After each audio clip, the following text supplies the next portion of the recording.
This Cardinals fan is 1-10 at Busch this year, and going Friday night the Cardinals return to action Friday night after the All-Star break, and if they lose, I apologize. That's right, I'm headed to Friday night's game against the Miami Marlins. Also Saturday and Sunday, but who's counting? Friday night will make it an even dozen games I've been on hand for this year. 11 times this season I've loaded my vitals into my red Cardinals bag and made the pilgrimage to Busch Stadium. 10 of those times I've gone home crabby. Along with plenty of swag, jerseys, hoodies and bobbleheads, I've brought home 10 losers. Granted, the Cardinals are not good at home this season. 19-26. Surely I'm not the only one seeing loser after loser after loser. Some math whiz out there could figure out the odds of my incredible run of bad games. Back in April, it was Adam Wainwright bobblehead day. We lost to Cincinnati. Just one game, right?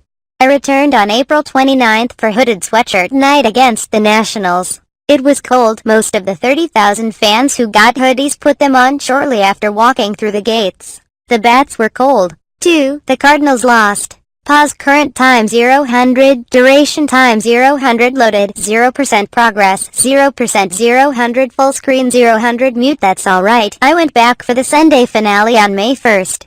Another loss to the Nats. So I tried again on May 3rd against the Phillies. Saw a well-pitched 1-0 loss. May 6th, no dice and a 4-2 loss to the Pirates. Maybe a Yachty Garden gnome would bring some luck. No, it brought an 11-7 loss to the Arizona Diamondbacks. Later the same weekend, on Sunday, another loss. 2 out of those 3 losses to the Texas Rangers last month. I was there, June 17th for the Colton Wang jersey and again on June 19th for those pretty powder blue socks. July 4th, yep, got a pillbox hat and another loss, this time to the Pirates. The lone victory, for me, came on June 4th. Not only did I get a double bobblehead of Adam Wainwright and Yadier Molina, I saw a glorious 7-4 victory over the San Francisco Giants. So I'm holding on to hope. Hope that the so-called second half will bring better results. Hope that the Cardinals can play the way we fans want them to at home.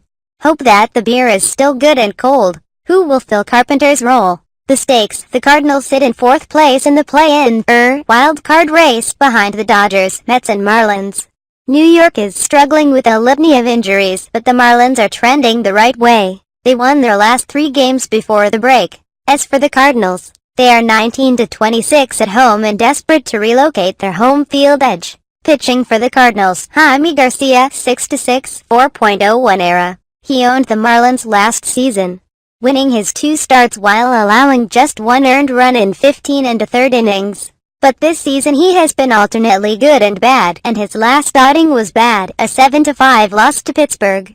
Martin Prado, 2 for 19, and JT Realmuto, 1 for 6, have struggled against Garcia in their careers, while Giancarlo Stanton, 2 for 4, homer, has gotten his cuts. Pitching for the Marlins, Wei Yen Chen, 5-3, 4.83 ERA. This left-hander has never faced the Cardinals in a real game. He beat the Mets 5-2 in his last time out, July 5th in New York. Lineup intrigue. The loss of Matt Carpenter for several more weeks creates a large challenge for manager Mike Matheny. Will somebody settle into the leadoff spot and handle the job?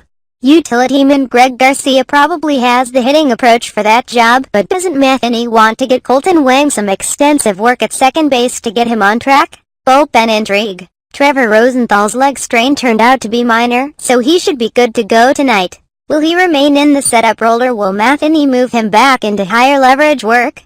Kevin Segrist will be back this weekend, bringing the beleaguered bullpen back to full strength and taking a load off of Jonathan Broxton. Down on the farm, catcher Carson Kelly's rapid ascension continued Thursday night as Memphis lost a 12-8 slugfest at Albuquerque. Fresh off his appearance in the Futures game, Kelly moved up from Double-A Springfield in style. He went 3 for 5 with a double and 3 runs scored in his Triple-A debut. Kelly, a second-round pick in 2012, broke out offensively by hitting .287 in the Texas League this season. A year ago he won Gold Glove honors at Palm Beach but struggled much of the season at the plate, finishing with a .219 batting average. The Hurricane, Jeremy Hazelbaker, went 1 for 6 with 3 strikeouts in his first game back from the disabled list for Memphis. With both Carpenter and Moss injured at the big league level, Hazelbaker seems destined for a recall to the Cardinals to provide another left-handed bat. Overall, he is 10 for 31 with 7 RBIs in his 9 games back at the AAA level. Reliever Rowan Wick threw another shutout inning for Springfield on Thursday, lowering his AA ERA to 1.59.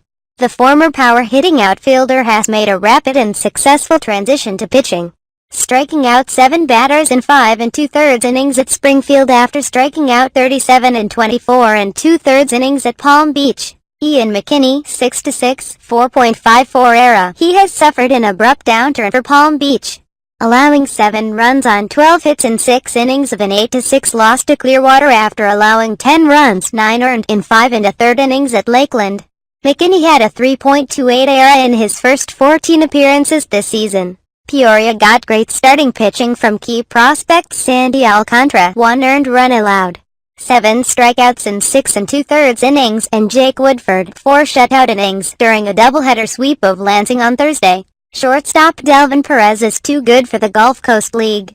The Cardinals' top pick in this summer's draft went 3 for 5 with a double and 2 RBIs Thursday in a 13-3 victory over the Marlins squad. Perez, who is still only 17, is batting .353 with 7 stolen bases in 17 games. Last season's GCL superstar, shortstop Alan Cordoba, is batting .304 for Johnson City this season. He was 1 for 2 with 2 walks Thursday.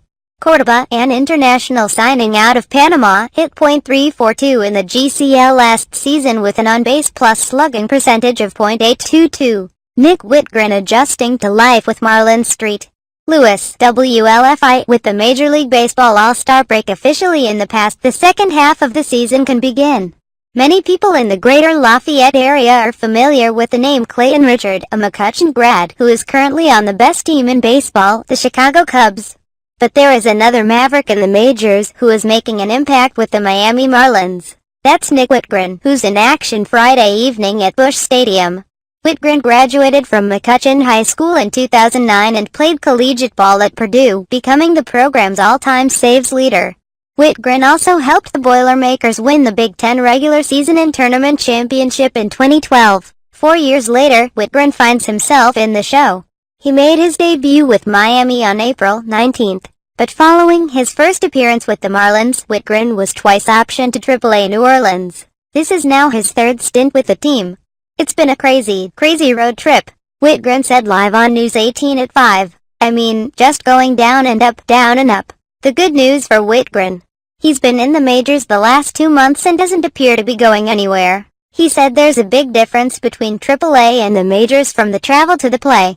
Down there, minor leagues, I'm in closing roles, throwing big innings. Whitgren said, I come up here and you have to work your way up basically. He said it's taken some time, but he has adjusted to the major leagues. He cited as an example the game he pitched against the Cubs with the bases loaded. It's been a work in progress, basically. Whitgren said, I've got my confidence up. Whitgren said there's a lot of knowledge running the locker room. He said you can ask anyone about anything. Watch the full interview from News 18 at 5 to hear what Whitgren had to say about the veterans on his team.